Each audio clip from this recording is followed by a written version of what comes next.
नमस्कार, मी प्रज्ञा पोवळे. शारंगधर सुखसारकवटी सहप्रस्तुत माझा कट्टा powered by Chitale butter, bank of Maharashtra, चंदूकाका Saraf jewels, बरवा स्किन थेरपी, सोनाई पशु आहार आणि निसर्ग हर्ब्स या विशेष कार्यक्रमात आपल्या सगळ्यांचं स्वागत. प्रत्येक जण आपापलं नशीब घेऊन जन्माला येतो, पण फक्त नशिबावर विसंबून न राहता हातावरच्या भाग्यरेखा आपल्या कष्टानं आणि घामानं बदलणारे पद्मश्री अशोक खाडे सर आज कट्ट्यावर आलेत. प्रतिकूल परिस्थितीला न जुमानता त्यांनी दास ऑफशोर नावाचं 500 कोटींचं साम्राज्य उभारलंय. सांगलीतल्या पेठ गावात एक छोटं गरिबीनं गांजलेलं घर, आई शेतमजूर आणि वडील चावडीबाहेर बसून लोकांचे जोडे शिवायचे. घरात 2 वेळच्या जेवणाची भ्रांत, कधी कधी तर त्यांना उपाशी पोटीही शाळेत जाण्याची वेळ आली. गरिबी हा गुन्हा नसतो, पण परिस्थिती बदलण्यासाठी प्रयत्न न करणं मात्र अपराध आहे, हेच ओळखून अशोक सरांनी मुंबई गाठली. मुंबईत एका झोपडीतून त्यांचा प्रवास सुरू झाला. बॉम्बे डॉकयार्डमध्ये त्यांनी सुरुवातीला वेल्डरचं काम केलं. हळूहळू तिथे व्यावसायिक गणित आत्मसात केलं आणि समुद्राच्या अजस्र लाटांवर, अमर्याद खोलीवर आणि महाकाय रूपावर साम्राज्य निर्माण केलं. त्यांची दास ऑफशोर ही कंपनी रिलायन्स, ONGC सारख्या दिग्गज कंपन्यांसोबत काम करते. हजारो कोटींचे ऑइल रिग्स आणि प्लॅटफॉर्म्स उभारते. ज्या क्षेत्रात बहुराष्ट्रीय कंपन्यांचं वर्चस्व होतं, तिथे आज एका मराठी माणसाचा झेंडा डौलानं फडकतोय. दास ऑफशोरच्या माध्यमातून त्यांनी स्वतःचंच नाही तर अनेकांचं आयुष्य बदललंय. हजारो हातांना रोजगार देऊन कैक कुटुंब सांभाळली आहेत. सामाजिक भान जपत त्यांनी आपल्या गावासाठी आणि समाजासाठीही योगदान दिलंय. त्यांच्या या कर्तृत्वाचा पद्मश्री पुरस्कारानं सन्मान करण्यात आलाय. त्यांच्या याच सगळ्या प्रवासाबद्दल अधिक जाणून घेऊया. कट्ट्याला सुरुवात करूया. सर नमस्कार, आपलं स्वागत. नमस्कार आबा, खूप अभिनंदन तुमचं आणि दुसऱ्यांदा कट्ट्यावर स्वागत. बरीच वर्ष झाली तुम्ही पहिल्यांदा आला होतात आणि आता पद्मश्री घेऊन आलेले आहात. जेव्हा पद्मश्रीची घोषणा झाली, काय पहिल्यांदा काय तुम्हाला आठवलं? काय तुमच्या पहिल्या भावना होता? पहिली प्रतिक्रिया काय होती? मला वाटतं ते काय तर 25ची काय तर सकाळ होती ती. आणि मग मला मिनिस्ट्रीमधून एक फोन आला की तुमचं नाव काय? अशोक खाडे. म्हणलं हो, अशोक खाडे. म्हणजे मी होम मिनिस्ट्रीमधून बोलतो आहे. ते प्रशांत लोखंडे म्हणून IAS ऑफिसर आहेत. ते म्हणले खाडे साहेब, मी तुम्हाला ओळखतो, तुमच्या कंपनीला पण ओळखतो. म्हणलं साहेब, कशासाठी फोन केला आहे? ते म्हणाले की असं असं नाव तुमचं आलं आहे, मी आता होम मिनिस्ट्रीमध्ये काम करतो आहे, पण कुणाला 6 वाजेपर्यंत सांगू नका. म्हटलं बरं झालं. एवढं झाल्यानंतर ना मग मला ते माझी चक्र चालू झाली, मला खरं सांगायचं म्हणजे. आणि ह्या चक्रामध्ये मग 2 वाजता एक फोन आला. ते म्हणाले तुमचं नाव अशोक KHAD आहे का बघा. त्याने मला ते पण होम मिनिस्ट्रीमधूनच फोन आला होता. ते म्हणाले की अशोक खाडे बरोबर नाव आहे. मग मी आता कन्फर्म झालो आणि मग मला असं वाटलं की मला आता पद्मश्री मिळणार. त्यांनी मला सकाळीच सांगितलेलं होतं. पण हे चालू झाल्यानंतर मी गाडी काढली आणि असं ठरवलं की जर आपल्याला पद्मश्री मिळाली असेल तर पहिला दिवस आईबरोबर. आणि मला वाटतं की मी तर लोणावळ्याच्या आसपास गेलो. तुमचाच फोन आला. मला वाटतं की आता खाडेसाहेब कॉंग्रॅच्युलेशन. मग मी माझ्या मिसेसला सांगितलं की मी आता पद्मश्रीसाठी कन्फर्म झालो. असं झालं ते. आणि मग त्याच्या अगोदरच्या सगळ्या वाटचाली ते सगळं बघत असताना मी गेल्या वेळेला आलो तर माझ्या कट्ट्यावर त्यावेळेला मी माझं सर्वच सांगितलं होतं. अगदी काय मी कसा मोठा झालो, आईसाठी कसा मोठा झालो आणि काय वाटलं ते सांगण्यासाठी. बरं का, खरं सांगायचं म्हणजे मला असं वाटायला लागलं की आपण आयुष्यभर कष्ट करत असतो आणि कष्ट करत असताना ना काही सुफळ कर्म निर्माण होतात, काही निष्फळ कर्म निर्माण होतात. जे सुफळ कर्म असतात ना ती आशीर्वादानं बरोबर घेतात आणि पुढे चालत राहतात. त्यातलं एखादं सुफळ कर्म असेल ते 1 मिलीमीटर जरी पुढे गेलं तरी ते आशीर्वादाला घेऊन बरोबर चालत राहतात. मग हे आशीर्वाद आणि सुफळ कर्म ज्या वेळेला एकत्र येतात त्यावेळेला ह्या लोकांना त्याला काय नाव द्यावं हे सुचत नाही आहे. मला वाटलं त्यांनी नाव दिलं की पद्मश्री घ्या तुम्ही. आणि त्या पद्मश्रीला असं होत असताना त्या नावामध्ये ती कर्माची आणि आशीर्वादाची फळ आहेत, बाकी दुसरं काही नाही त्यामध्ये. नाही, पण मला ना तुमच्या बरोबर जेव्हाही बोलतो तेव्हा मला सगळ्यात जाणवणारी जी गोष्ट आहे ना, जी फार खरं तर हल्ली दुर्मिळ झाली आहे, ती तुमच्यात असलेली सकारात्मकता. मी तुम्हाला असं तर नाही आहे की तुम्हाला आयुष्यामध्ये प्रश्न येत नसतील, जशा समस्या आम्हाला भेडसावतात, तुम्ही तर उद्योग करता आणि उद्योग चालवणं आत्ताच्या काळामध्ये फार अवघड आहे, खूप प्रश्न निर्माण होत असतील, पण मी तुम्हाला कधीही दुर्मुखलेले की आता फार आपण प्रश्नानं ओझ्याखाली त्या गेलो आहे असं मी तुम्हाला कधीही बघितलेलं नाही आहे. तुमची सकारात्मकता, तुमचा पॉझिटिव्हिटीवरचा विश्वास, पंढरपूरच्या पांडुरंगाबद्दलची तुमच्या मनातली असीम श्रद्धा आणि तुम्ही कायम म्हणजे त्या ऊर्जेमधून ती ऊर्जा तुम्ही पास करत असता, तर तुमच्याकडे ती कुठून येते? खरं म्हणजे मी मुक्काम पोस्ट पेड, तालुका तासगाव, जिल्हा सांगली. परंतु बेसिक म्हणजे बिझनेसमन व्हायच्या अगोदर आमचं सर्व कुटुंब वारकरी संप्रदायाचं कुटुंब आहे. वारकरी संप्रदायामध्ये एकच शिकवण असते की जर तुमच्या पायात बळ असेल, पोटात कळ असेल आणि डोक्यात वनवन असेल तर तुम्ही मात्र कुठेच हारणार नाही. ह्या गोष्टी बेसिक आहेत आमच्या अगदी. पायात बळ पाहिजेच पाहिजे, पोटात कळ पाहिजेच पाहिजे आणि डोक्यामध्ये वळवळ असायलाच पाहिजे. मग ह्या 3 गोष्टी जर बरोबर असतील मग मला वाटतं कितीही मोठे डोंगर आले तरी तो हारत नाही बिलकुल अगदी. आणि पॉझिटिव्हनेस ही संप्रदायातूनच मिळालेली असते.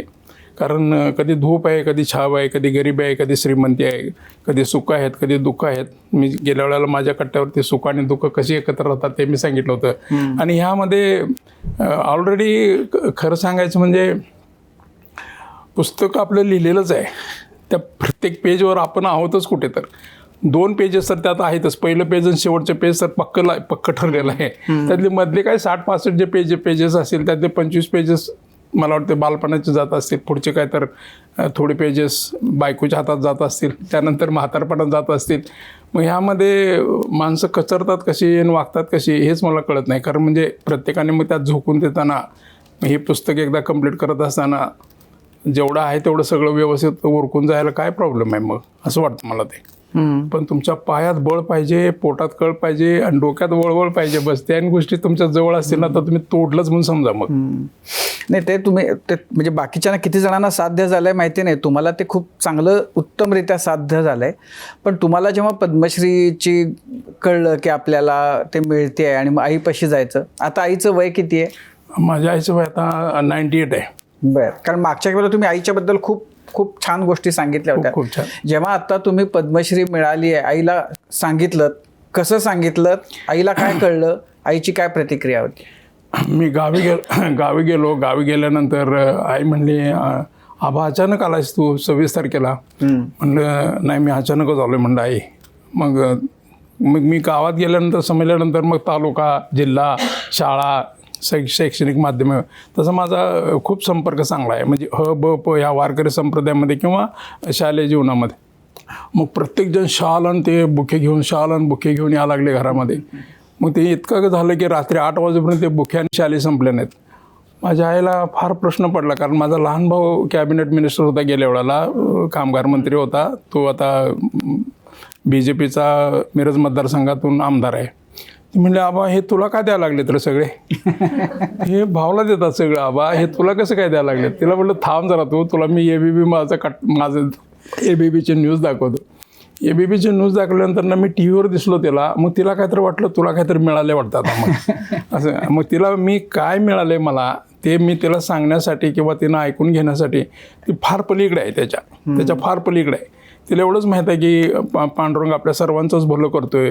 मग माझा हा पोरगा पण मोठा झाला, आणि जेव्हा गावातली माणसं येऊन सत्कार करायला लागले तेव्हा तिला वाटलं की माझ्या पोराला काहीतरी मोठं मिळालंय आणि काहीतरी मोठं केंद्रातून म्हणण्यापेक्षा काहीतरी दिल्लीतून काहीतरी मिळाले चांगलं एकदम अगदी. मग मी दिवसभर तिच्याबरोबरच थांबलो. म्हणजे आम्ही गावी गेल्यानंतर तिच्याबरोबरच जेवतो, तिच्याच पदराला हात पुसतो, तिच्याच पदराला तोंड पुसतो. मग तिला बरं वाटलं की मग मी दुसऱ्या दिवशी तिथून निघालो तेव्हा मला म्हणाली, आता हे सगळं चांगलं मिळालं असेल तर बाबा गोरगरिबांचं भलं करायची बरं का तू, एवढंच बोलली ती. नाही, मागच्या खेपेला तुम्ही आईचा तो एक किस्सा सांगितला होता, अर्थात तो परत रिपीट करायची म्हणजे केला तरी चालेल, लोकांना ते ऐकायला आवडेल पुन्हा नव्यानं, की तुम्ही आईच्यासाठी साडी निवडली होती आणि जी लता मंगेशकरांनी पसंत केलेली साडी होती आणि तुम्हाला ती आवडली होती. तो किस्सा या निमित्तानं जर परत सांगितलं. तो किस्सा म्हणजे माझ्या आईने फाटक्या साडीमध्ये शेतात काम केलेलं मी बघितलं आहे. तिचं गुडघ्यावरती साडी फाटलेली मी बघितली आहे. तिचं डोक्यावरती पदर फाटलेला मी बघितलं आहे. आणि अशा वेळेला मला असं वाटायचं की हिला नवीन साडी कोण घेणार. बरं ती साडी वापरते ती नऊवारी साडी असते, गर्भ रेशमी पदराची, काठवाडी पदर, ती कोल्हापुरी म्हणजे सोलापूर माठ असतो तो तसा आमचा. आणि अशामध्ये मग मला ते ज्या वेळेला परिस्थितीनुसार असं व्यवस्थित झाल्यानंतर ती भारी साड्या काय वापरत नाही. मी एकदा रूपसंगममध्ये गेलो होतो, तिथे एक मला साडी आवडली. मग मी ती साडी आवडल्यानंतर त्या मालकाला विचारलं की ही साडी मला घ्यायची आहे, तुम्ही द्याल का होई. तो म्हटलं साहेब हे लता मंगेशकरनी साडी घेतलेली आहे आणि त्यांचं अगोदर म्हणे सांगितले त्याने. म्हटलं ताईला फोन म्हणजे मायला फोन करा ना म्हटलं तुम्ही, असाच एक माणूस आला आणि ते आईसाठी साडी मागतोय. त्यांनी मग दिलं मायला फोन करून. मी म्हणले आईसाठी मागतोय तर देऊन टाका साडी. दिली, घेतली साडी, मी घेऊन आलो घरी. साडीची किंमत सांगायला बरं नाही वाटत, परंतु ती साडी माझ्या आईने घालावी अशी गव्हाळ रंगाची साडी, पैठणी फार सुंदर होती ती. केवढ्याची होती साडी ती? तरी नॉट लेस दॅन 35,000. आणि किती सालची गोष्ट आहे? ते तरी 8-10 वर्षाच्या अगोदर असेल. जास्त असेल? हो, जास्त असेल. आणि मग ती साडी ठेवल्यानंतर मी प्रत्येक वेळा गावी जायचो, कपाट उघडायचो, साडी बघायचो. ही ना आपल्या त्या बॉसिकात घातल्यासारखी साडी असायची ती. त्यामुळे त्याला कधी तर आम्ही सांगलीला लॉन्ड्री द्यायची, कधी असं करायचं वगैरे वगैरे. आणि ह्या अशा अवस्थेमध्ये मी दररोज बघत असताना मला भीती वाटायची की हे कुणाला तर देऊन टाकेल गावामध्ये. आणि मग एक दिवस असा आला की आमच्या गावची एक माळी नाही, तिच्या मुलाचं लग्न ठरलं आणि तिचा बस्ता काढताना काय बरोबर नाही काढला. आणि ती आईपाशी येऊन रडली, म्हणली तानुबाई माझा बस्ता बरोबर नाही काढला. आजीची आपल्या गावाकडं म्हणतात त्याला ते. आणि ती म्हटली मग कशाला घाबरतेस तू, माझ्या कपाटात एक साडी आहे, फार सुंदर साडी आबाने आणल्या मला, ती घेऊन जातो. मग आईने मग ती साडी तिला देऊन टाकली. मी परत गावाकडे गेल्यानंतर ती कपाट उघडलं, बघितलं, म्हटलं आहे ती साडी कुठे आहे. ती म्हणली ती माळणीला देऊन टाकली साडी. म्हटलं मी तिला सांगितलं असतं तर मी नवीन मुंबईवरून घेऊन आलो असतो. ती म्हटली गप रे, फडक्याचं काय घेऊन बसलायस तू. वर्षभर दिवसा उन्हाळा असू दे, पावसाळा असू दे, हिवाळा असू दे, बेल टाकणारी घरी माळीनं आपल्या ती. लग्नात चांगलं झालं सगळं ठणठणीत व्यवस्थित, अगदी दुसरी साडी एखादी मला घेऊन ये परत, जाऊ दे. अशा अवस्थेमध्ये माझ्या आईचं जे दारिद्र्य होतं बरं का, त्याला कुठे तर मला असं वाटतं की त्याच्या बरगड्या तोडाव्या म्हणून मी ते खरंच करत असतो. आणि अजूनही मला आवडत नाही आहे की माझ्या गावामध्ये एखादी आई फाटक्या साड्यामध्ये फिरत असताना मला ते बिलकुल आवडत नाही. आई हा फॅक्टर फाटक्या साडीमध्ये मला बघायला बिलकुल आवडत नाही. म्हणजे मी बघतच नाही तो फॅक्टर, माझ्या डोळ्याचं पापच असेल ते असं. आता असं आहे की तुमचा मागच्या कट्ट्यामध्ये तुम्ही उद्योगाबद्दल आणि त्या सगळ्या संघर्षाबद्दल बोललेले आहात, पण आता तुम्ही खूप वेगवेगळ्या जबाबदाऱ्या तुमच्याकडे आहेत आलेल्या. कराडचे इंजिनिअरिंग कॉलेजचे तुम्ही त्याचे प्रमुख आहात. IIT भागलपूर जे देशातलं सगळ्यात नामवंत असं कॉलेज म्हणजे IIT आहे, त्याचे तुम्ही चेअरमन आहात. हे सगळं कसं घडत गेलंय आणि सध्या तिथं काय करताय तुम्ही? म्हणजे मी एका कार्यक्रमात गेलो होतो आणि कार्यक्रमात गेल्यानंतर ना तो मॅक्सेलेस अवॉर्ड म्हणून होता, विनोद तावडे त्या कार्यक्रमाला आले होते. आणि त्या कार्यक्रमामध्ये मी कोणाला कधीच बोललो नाही, आतापर्यंत बोललो नाही आहे. त्या कार्यक्रमामध्ये तिने ना माझी एक फीत बघितली, म्हणजे स्क्रोलिंग न्यूज बघितली की अशोक खडे न्यूयॉर्क टाइम्समध्ये आहेत. न्यूयॉर्क टाइम्सच्या फ्रंट पेजवर माझी इंटरव्ह्यू आहे न्यूयॉर्क टाइम्सला. त्यानंतर एक 13 नंबरचं पेज आहे न्यूयॉर्क टाइम्सचं, ते परत आणखी माझ्यावरती लिहिलेलं आहे. Racks to recession village palace 1 Indian person असं त्यात लिहिलेलं आहे. आणि हे सर्व लिहिलं असताना हे इथंपर्यंत ठीक होतं ते, परंतु ना त्याच्यामध्ये हे एक पुस्तक आहे, हे स्वीडनचं पुस्तक आहे. हे स्वीडनचं सिलेबस आहे. हे सिलेबस आहे स्वीडनमध्ये. या स्वीडनमध्ये last 5 chapters are design especially for the 12th standard students. तुम्ही हे जर पुस्तक बघितलं, scaling caste wall capitalism ladders in India, हे असं पुस्तक आहे. हे सिलेबस आहे त्यांच्या देशातलं. आणि त्या देशातल्या सिलेबसमध्ये माझ्यावरती एक धडा आहे. अच्छा. आणि ते ऐकल्यानंतर ना मला थोडेसे म्हणाले माझी तर काय लायकी नाही आहे तुम्हाला बक्षीस देण्याची. म्हणलं काय झालं साहेब, म्हणलं काय कमालच आहे. म्हणलं तुम्ही कधीच नाही बोलला मला की मी असं एका सिलेबसमध्ये आहे. मला नरेंद्र मोदीचं बिझनेस एक्सलन्स अवॉर्ड मिळालं तेव्हा पण मोदी साहेबांनी माझी वाहवा केली होती की आपल्या इंडियामधले कोणीच आउटसाईड सिलेबसमध्ये कदाचित नसतील, मला माहीत नाही आहे म्हणे, but I have read you, म्हणजे आय हॅव सीन यू की अशा अशा अवस्थेमध्ये तुम्ही एका एपिसोडांच्या सिलेबसमध्ये आहात.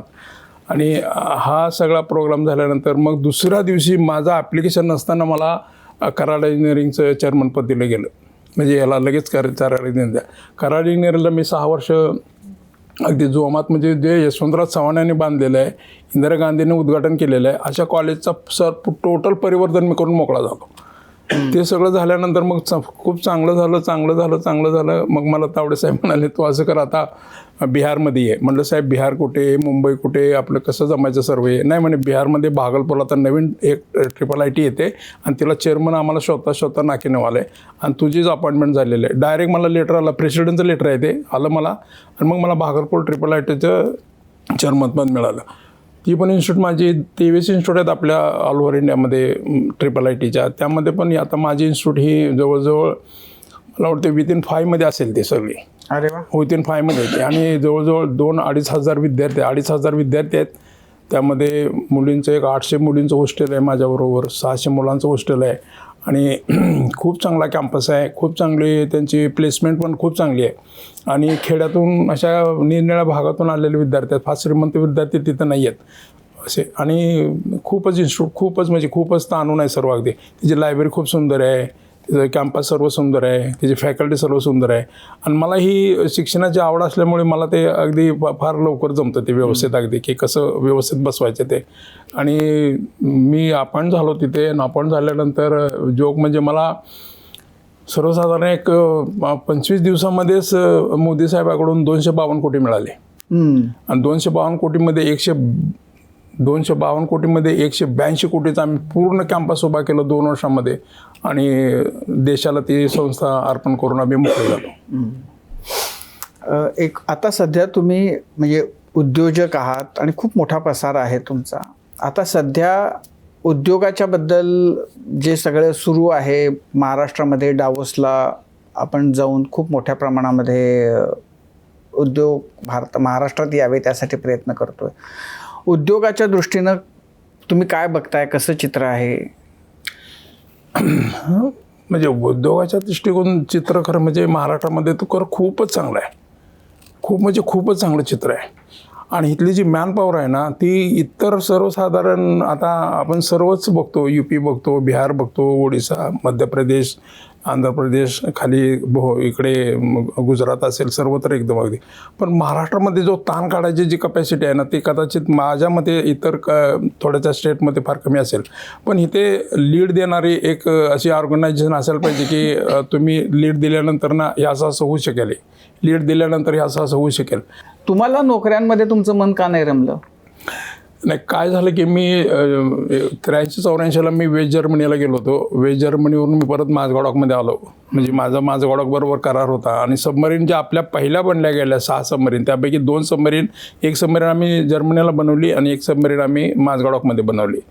आणि ते सर्व झाल्यानंतर बघितलं सर्व आणि असं वाटायला लागलं की म्हणजे आपल्याकडे कपॅसिटी आहे भरपूर काम करायची, पैसे कमवायचे, पण 8:30 to 4:30 आणि 1 लंच आणि 2 पंच म्हणजे ड्युटीच संपली आपली.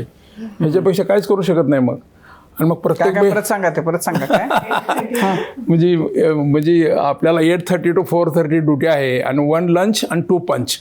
सकाळचा 1 पंच झाला, संध्याकाळचा 1 पंच झाला, दुपार 12:30 जेवण झालं की आपली ड्युटी संपली. घरी जायचं, तुम्ही डायरेक्ट भारभर पकडायची आणि कोकण पवनला यायचं. अशा अवस्थेमध्ये माझी कंबाईन फॅमिली, माझ्या 4 बहिणी, चुलत बहिणी, माझ्या 2 सख्या बहिणी, 4 चुलत बहिणी मुंबईला होत्या माझ्याबरोबर. आणि प्रत्येकीचं लग्न करत असताना इतकी ओढाताण व्हायची की काय विचारायची सोय नाही, खूप ओढाताण व्हायची. आणि एकत्र कुटुंब पद्धत असल्यामुळे सख्या काय चुलत काय त्यामध्ये काय दुजाभावच नव्हता खरं म्हणजे. मग त्यापेक्षा असं वाटायचं की काय म्हणजे फार मुश्किल आहे एकदम मध्ये. म्हणजे एका चुलत बहिणीच्या वेळेला तर मी माझ्या बायकोच्या बांगड्या मोडल्या, सगळं झालं आणि तिचं लग्न झालं वगैरे. मग असं वाटायला लागलं की कॅल्क्युलेशन केल्यानंतर मला असं वाटलं की मी जेवढे आवर्स बसमध्ये, ट्रेनमध्ये किंवा जाण्यामध्ये किंवा दादरची भाजी आणण्यामध्ये, भायखळ्याची भाजी आणण्यामध्ये घालवतो, ते जर आवर्स मी इथं जर घातले माझ्या बिझनेसमध्ये आणि साधा ग्रिलचा कारखाना जरी काढला तरी म्हटलं मी 10,000 रुपये 15,000 रुपये कमवायला काहीच मला फरक पडणार नाही आहे. आणि त्या पोटतिडकीनं माझा लहान भाऊ जो सुरेश आहे, जो आता आमदार आहे, तो 1976चा सिल्वर मेडल होता वेल्डिंगमध्ये आणि 1972ला माझे मोठे बंधू सिल्वर मेडल होते माझगाव डॉकमध्ये, हे दोघं सिल्वर मेडल. आणि मी मेकॅनिकल इंजिनियर असल्यामुळे मग ते घरातच सर्व ट्रायंगल तयार झाला.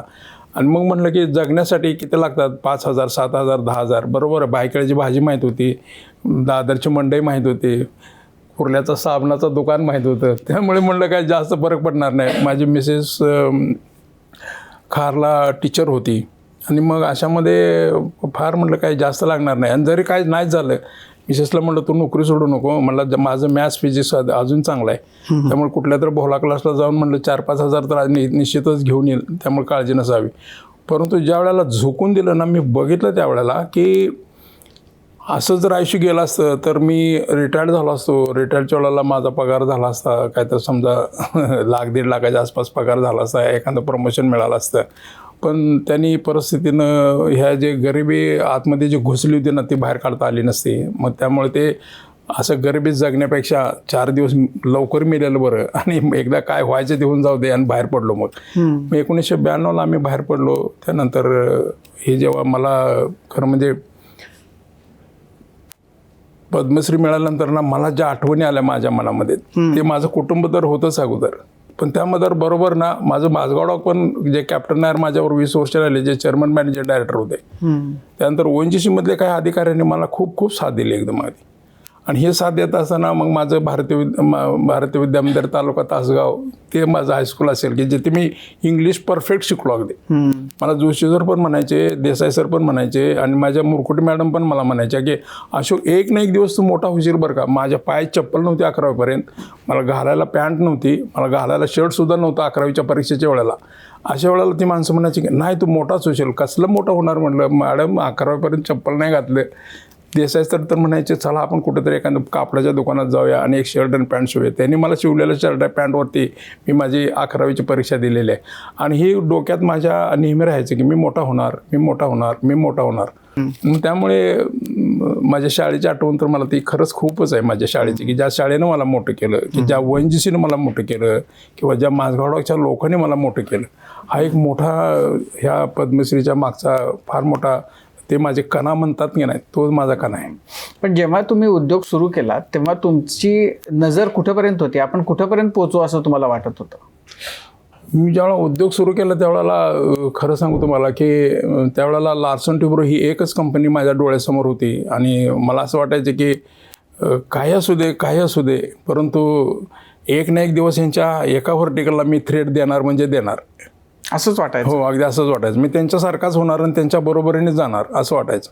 मी त्यावेळेला बरेच 40 लाखाचा टर्नओव्हर असू द्या किंवा 1 करोडचा टर्नओव्हर असू द्या, पण ती झेप तिथंपर्यंतच असणार. कारण जॅकेट फॅब्रिकेशन जे समुद्रात उभं राहतं जॅकेट फॅब्रिकेशन करण्यासाठी, ते त्या काळामध्ये 92ला मी जॅकेट बनवलं होतं. त्यावेळी ते 3 महिने 10 दिवसात बनवलं होतं मी. हे वर्ल्ड रेकॉर्ड असेल कदाचित. 3 महिने 10 दिवसात. जॅकेट म्हणजे समुद्रामध्ये उभं राहतं, ते उभं राहिल्यानंतर त्याच्यावरती एक मेन डेक येतं आणि मग ते ड्रिलिंग करून समुद्रातून तेल वर घेऊन येतात आणि ते सगळं सपोर्ट सिस्टीममध्ये ते तेल वरूनला पाठवतात. असं ते जॅकेट म्हणून एक मोठं स्ट्रक्चर असते, 2,000 टनाचं, 1,500 टनाचं, 1,200 टनाचं असं स्ट्रक्चर असते ते. आणि बनवताना ते माझे मोठे बंधू त्यामध्ये खूप कुशल होते. माझा लहान भाऊ सुरेश आहे, तो पण फार कुशल होता. आणि मी क्वालिटी कंट्रोल होतो, इंजिनियर होतो, त्यामुळे मी प्लॅनिंग आणि बाकीच्या गोष्टी सर्वच बघत होतो व्यवस्थित. आणि मग ते असं मनामध्ये त्यात काय चॅलेंज असतं? चॅलेंज असते की तुम्हाला क्वालिटी आणि शेड्यूल तुम्हाला मेंटेन करता आलं पाहिजे. तुमची क्वालिटी, कारण ती क्वालिटी असते ती प्रत्येक जॉईंट तुमचा एक्सरे झाले की एक्सरे करतात, त्यानंतर क्वालिटी तुम्हाला परफेक्ट असायला पाहिजे. दुसरी गोष्ट शेड्यूल माउंट करायला पाहिजे, तुम्हाला आलं पाहिजे. म्हणजे तुम्हाला 3 महिने 10 दिवस, 3 महिने 20 दिवस दिलेत किंवा 3.5 महिने किंवा 4 महिने दिलेत, त्याच्या अगोदर तुम्हाला करता आलं पाहिजे. ते सिक्वेन्समध्ये तुम्ही इरेक्शन कसं करता, काय करता वगैरे. म्हणजे आता जो माझा स्वतःचा यार्ड आहे, खरं म्हणजे स्वतःचा यार्ड आहे माझगाव डॉकमध्ये. मी अप्रेंटिस केली तो 116 एकरमध्ये आहे माझगाव डॉक. आणि त्याच माझगाव डॉकमध्ये मी बाहेर आलो आणि माझा स्वतःचाच यार्ड आता 160 एकराचा आहे हो. आणि तो भारतामध्ये एकदा 1 नंबरचा यार्ड म्हणून गणला जातो की ज्याच्यातून आता मी कदाचित मी ॲट ए टाईम अशी ही 4 जॅकेट किंवा 6 jacket me at a time 8 jacket fabricate करू शकतो, एवढा मोठा यार्ड आहे माझा. त्याच्यामध्ये मी शिप बिल्डिंग करू शकतो, जहाजं बांधण्यामध्ये मी फार पारंगत आहे, मला जहाजं खूप चांगली बांधता येतात. मी आताच एक 15 तारखेला आडनॉक म्हणून आहे अबुधाबीचं, तिकडे मी एक जहाज बनवले जे केबल लिंक करतं समुद्रामध्ये. हो. ते केबल लिंक करणारं जहाज मी आता 15 तारखेला अबुधाबीला पाठवतोय. त्याच्यानंतर तुम्ही हा जो अटल सेतू बघितला असेल त्याच्यासाठी जे ब्रिजवर टाकत होते ना, त्यासाठी मी एक एच बाज बनवून दिलं होतं टाटाला. ते मी बाज बनवून दिल्यानंतर ना त्यांनी जवळजवळ 7-8 दिवसामध्ये ना प्रत्येक बीम टाकायला सुरुवात केली. इतकं सुंदर होतं. एज बाज आपल्या भारतामध्ये कोणीच बनवलेलं नाही, फर्स्ट टाइम मीच बनवलं ते. खाडे सर, खरं तर म्हणजे 2 प्रश्न आहेत की एकतर जेव्हा सुरुवात केली होती या सगळ्या कामाची, शिक्षण पूर्ण केलं होतं, तेव्हा काही वेगळं स्वप्न पाहिलं होतं की मला इथपर्यंत पोहोचायचं आहे वगैरे, आणि आज आता जेव्हा पद्मश्री सारखा देशातल्या सर्वोच्च सन्मानांपैकी एक मिळाला, तेव्हा आता पुढे काय करावं असं वाटतंय, पुढचं काय? खरं म्हणजे सुरुवातीलाच एकदम आउटस्टँडिंग करिअर कॉलेजमध्ये होतं, आउटस्टँडिंग करिअर म्हणजे 8वी 9वी 10वी 11वीला होतं. आणि असं वाटायचं की गरिबीमध्ये जन्माला आलो पण गरिबीमध्ये मरणार नाही, हे एक मात्र भीती होतं. आणि आता पद्मश्री मिळाल्यानंतर ना मला असं वाटतं की माझा उपयोग जो आहे तो एंटरप्रेनर्स बनवण्यासाठी किंवा ज्यांच्या घरी गरिबी घुसलेले त्या मुलांसाठी किंवा त्यांच्या घरातून ती गरिबी बाहेर काढण्यासाठी माझा जर उपयोग झाला तर मला खूप आनंद होईल अगदी. माझे त्यासाठी मिरजला एक मी शाळा काढली, मोठी शाळा आहे चांगली माझी, 2400 समजावून 1400 स्टुडंट आहेत तिथे. आणि बाकीचं जरी काही करता नाही आलं खरं सांगायचं म्हणजे, पण तरी पण मला असं वाटते की मी माझ्या जिल्ह्यातून म्हणण्यापेक्षा माझ्या गावातून मी काही मुलं सिलेक्ट करणार आहे आता थोड्या दिवसानंतर. त्यांचं मॅपिंग करून घेणार आहे मी, इंटेलिजन्सची मॅपिंग करून घेणार आहे. त्यासाठी गावामध्ये मी एक खूप मोठी एक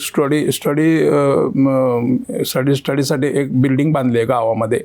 आणि तिथं येऊन मुलं UPSCची MPSCची स्टडी करतील. ते UPSC MPSC स्टडी केल्यानंतर त्यांना ज्या प्रॉब्लेम्स असतील UPSCला आणि MPSCला, आणि मी त्यांच्या मागे हात धुवून लागणार की त्या गावामधला कलेक्टर झालाच पाहिजे. आणि प्रत्येक गावामध्ये एक जर लालबत्ती सोडली ना तर गाव सरळ होईल. पण गावामध्ये मी 4 इंजिनियर सोडले बरं का, तर 4 बायका सुखी होतील, त्याच्यापेक्षा पलीकडे काय होणार नाहीये. किंवा 4 डॉक्टर जर सोडले बरं का, तर ते आपल्या बरोबर 4 बायकाला घेऊन बरं का गावीच आई वडील राहतील. त्यापेक्षा मला असं वाटते की मी ॲटलिस्ट मरण्याच्या अगोदर नाही म्हणा तरी मी खूप मोठं ध्येय घेऊन जगतोय, म्हणजे की माझ्या गावामध्ये, माझ्या तालुक्यामध्ये, माझ्या जिल्ह्यामध्ये किंवा महाराष्ट्रातून असे काय जे इंटेलिजन्स असतील तर त्या सगळ्या इंटेलिजन्सला घेऊन तो सर्व खर्च मी करणार आहे. आणि त्यांनी फक्त मुलगा बुद्धिएकांकमध्ये जर असेल बरोबर तर तो घेणार मी. म्हणजे त्याचं शिक्षण मग पुण्याला असू द्या, दिल्लीला असू द्या, ते कंप्लीट करून मी काही करून पण असं आहे की तुमचा म्हणजे आता असं आहे, एकीकडं तुम्हाला गरिबी लोकांच्या घरात घुसलेली ती बाहेर काढायची ते ध्येय आहे, दुसरीकडे उद्योजक घडवायचेत, आणि तिसरीकडे तुम्ही UPSC काय MPSC म्हणजे परत ते नोकऱ्याच करणारी जमात करणार तुम्ही. तर नोकऱ्या करणारी कशाला पाहिजेत? मग आपल्याला करायचं तर ते उद्योजक बनण्यासाठी केलं पाहिजे ना. हो, हा उद्योजक बनण्यासाठी करायचा बरं का, हा मेन प्रश्न आहे. पण उद्योजक बनण्यासाठी जो ताण लागतो मी आता जो स्टडी करतोय तो म्हणजे त्याची घरची परिस्थिती एकत्रच असायला पाहिजे, एकत्र कुटुंबच असायला पाहिजे. त्यांनी एकत्र कुटुंब जर नसेल आणि जर इंडिव्हिज्युअल असेल आणि बाप ज्या त्याची काय संपत्ती किंवा सासऱ्याची काय संपत्ती असेल तर तो उद्योगपती होऊ शकतो. अदरवाईज तो उद्योगपती होऊ शकत नाही खरं म्हणजे. आणि तिथं ताण काढण्याची कपॅसिटी जर त्याच्याकडे असेल बरं का, तर त्याला कुठे तर काम करावं लागेल 4-5 वर्ष. त्याला कुठले तर मॉडेल आमच्यासारखे असतील ते समोर यायला पाहिजेत, त्याला सांगायला पाहिजे अशी उडी टाक, अशी उडी टाकू नको, अशी उडी टाकले तर खडकावर पडेल, अशी उडी टाकले तर खंदकात पडेल, असे सांगणारे त्याच्याबरोबर असायला पाहिजेत. आणि त्या गोष्टी फार कमी दिसतात मला अगदी. त्यामुळे निरनिराळ्या कॉलेजमध्ये मी एंटरप्रेनर्सला लेक्चर देत असताना एवढं सांगतो बाबा की तुमच्याकडे तुमची परिस्थिती कशी आहे ते बघा, तुमचं घर कसं आहे ते बघा अगोदर, बरोबर आहे. बिझनेस करता येईल का त्याच्यात? म्हणजे एखाद्याने भुशारी मालाचं दुकान काढलं बरं का, तरी तो महिन्याला नाही म्हणा तर 30-40 हजार रुपये कमवेल. पण 40 हजार ज्यावेळी त्याच्या घरात येतात ना तेव्हा त्याचे 2 भाऊ, त्या 2 भाऊजही आणि ते सगळं भांडामांडी करून बरं का ते दुकान विकायला काढतात. म्हणजे अशी काही उदाहरणं मी बघितलेली आहेत. त्यामुळे हा ट्रेन इतका असा आहे की म्हणजे म्हणतात ना की बकरीचा पाय आला तर मी हटवू शकतो, हातीचा पाय माझ्यासमोर आला तर तो हटवणं मला शक्य नाही ते. अशा अवस्थेमध्ये मग मला असं वाटतं की गाव सुधारायचं असेल ना तर मग UPSCचाच घालायचा तिथे. एक जर लाल बत्ती गेली ना तर त्याला ना गाव सर्व घ्यावंच लागते बरोबर, त्याला बाकी दुसरा विराजच नाही आहे. त्याला त्याची मामी बहीण, चुलत बहीण, तुझ्या आत्या बहीण, त्याची सासू सासरी, त्याच्या तिकडची मंडळी इकडची मंडळी IS असेल तर तो करावंच लागेल, त्याला करावंच लागेल ते. आणि असं नाही की तो आयसोलेट कंडिशनमध्ये राहत नाही, त्याला त्याचंच ट्रेनिंगच तसं देणार आहे. मगाशी UPSC MPSCचा उल्लेख निघाला. सरकारी नोकऱ्या आहेत 2% आणि तयारी करणारे जे 98% आहेत, म्हणजे लाखो कोट्यावधी विद्यार्थी आहेत जे अनेक अटेम्प्ट देत आहेत पण ते सक्सेसफुल होत नाही आहेत किंवा डिप्रेशन सारख्या परिस्थितीमध्ये गेलेले आहेत. अशा विद्यार्थ्यांना तुमचा काय सल्ला असणार आहे उद्योजकता आणि या संदर्भामध्ये? काय टेक्निकल फॅकल्टीमध्ये असतील त्यांनी टेक्निकल जॉब घ्यायला सुरुवात करायची, कारण त्यांची मॅच्युरिटी खूप चांगली आलेली असते स्टडीमुळे. जे कॉमर्स आणि अकॅडमिक आहेत त्यांची मॅच्युरिटी तेवढीच झालेली असते. मग त्यांनी काय करायला पाहिजे, BEd करायला पाहिजे किंवा MEd करायला पाहिजे आणि शैक्षणिक ह्याच्यामध्ये कुठेतरी भाग घ्यायला पाहिजे, कारण त्यांची बोलण्याची एखादा विषय समजून देण्याची कपॅसिटी फार चांगली झालेली असते. त्यामध्ये ते पुढे जाऊ शकतील भरपूर अगदी.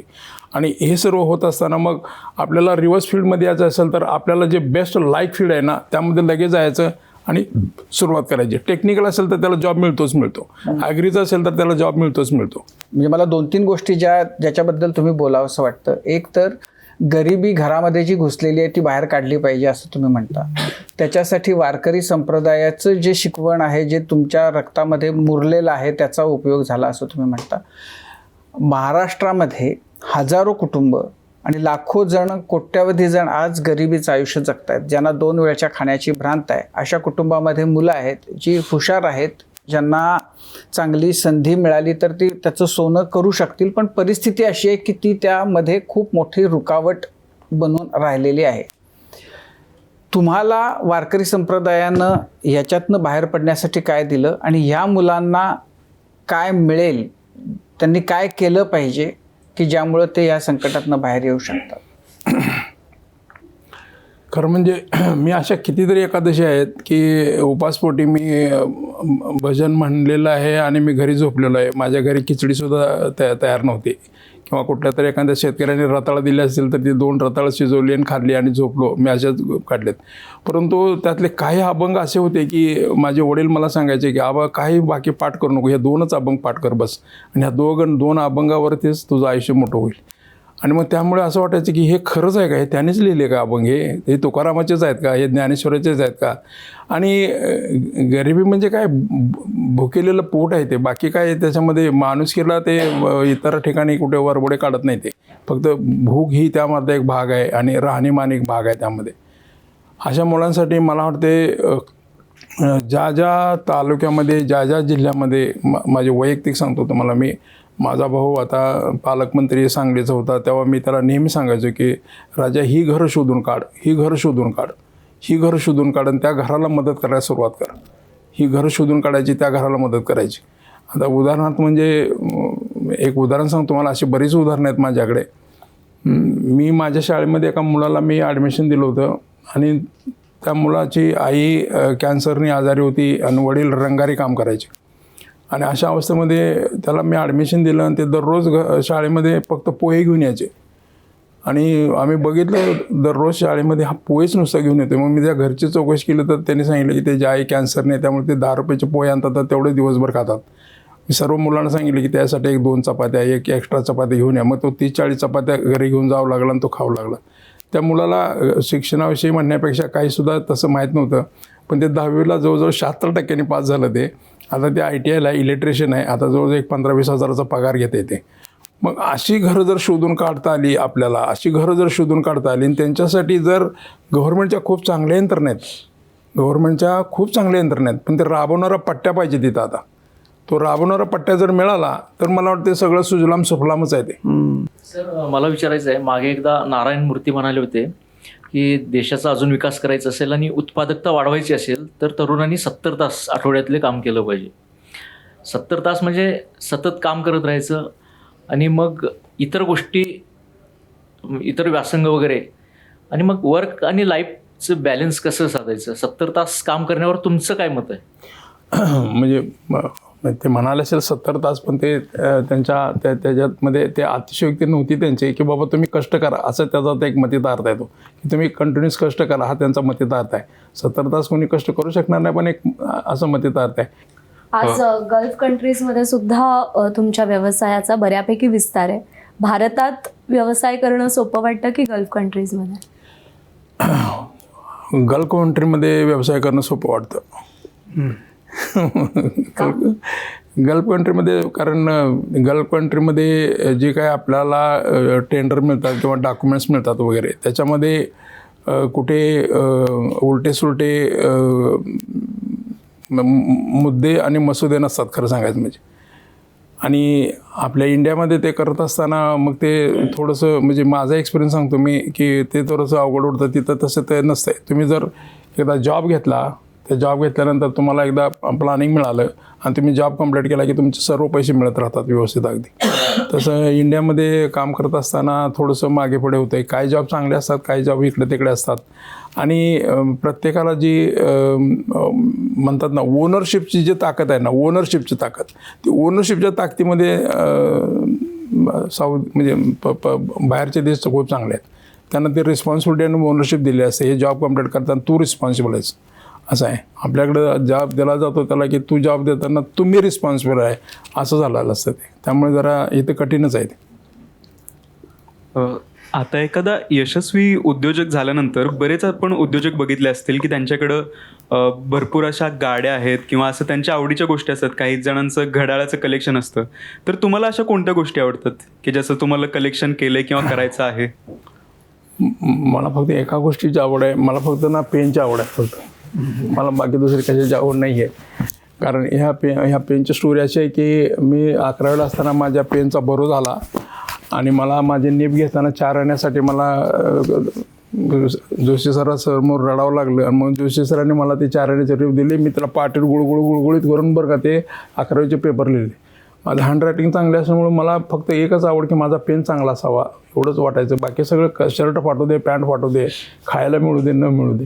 आणि त्या एका खुन्नस खातर कदाचित बाकी कुठली इतर व्यसन नसताना सुद्धा एकच व्यसन आहे ते म्हणजे पेन. आणि हे पेन आहे ना, हे मोंड ब्लॉकचं पेन आहे. ह्याची किंमत आहे 75,000 रुपये, 75,000 आहे. आणि हे माझ्या खिशाला बरोबर असतं. पण माझं जे 3 रुपये 50 पैशाचं पेन आहे, तुम्ही ऑफिसमध्ये आला तर ना ते माझ्या टेबलावरती नेहमी पडलेलं असतं बाजूला. तिथे एक कुठेचा जर चेक मिळाला तर ते मला सांगत असतं, अशोकराव तुम्हाला 4 आण्याची निप नाही घालता आली मला, तुम्ही जरा शांत राहा अगदी. आणि ते पेन माझ्या बाजूला असतं आणि 75,000चं पण त्याच्या बाजूला असते. पण त्या पेनने मी अजूनही मला जर त्रास झाला का इकडं तिकडं तर त्या शाईवरून बरं का मी काय तर लोकसत्तेमधले वगैरे जे वेचे आहेत ना तसेच्या तसे लिहून काढायला सुरुवात करतो. असं आहे ते. फक्त पेनचं व्यसन आहे, बाकी काय नाही. सर, आज या सगळ्या गप्पा ऐकताना विंदा करंदीकरांच्या ओळी डोक्यात सतत येत होत्या. धुंदीत या गतीच्या सारेच पंथ प्यारे, डरतात वादळांना हे दास त्या ध्रुवाचे, हे शिड तोडले की अनुकूल सर्व वारे.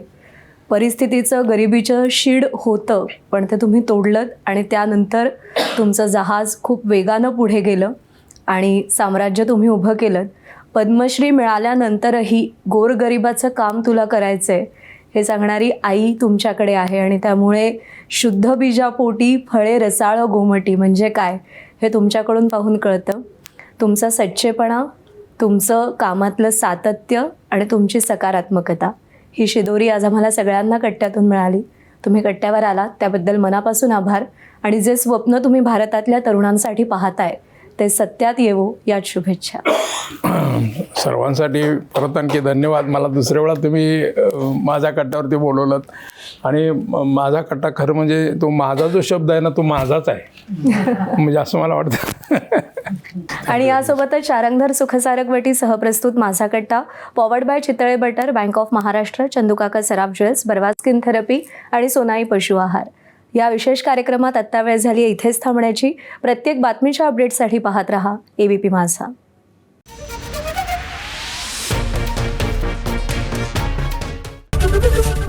ABP माझा, उघडा डोळे बघा नीट.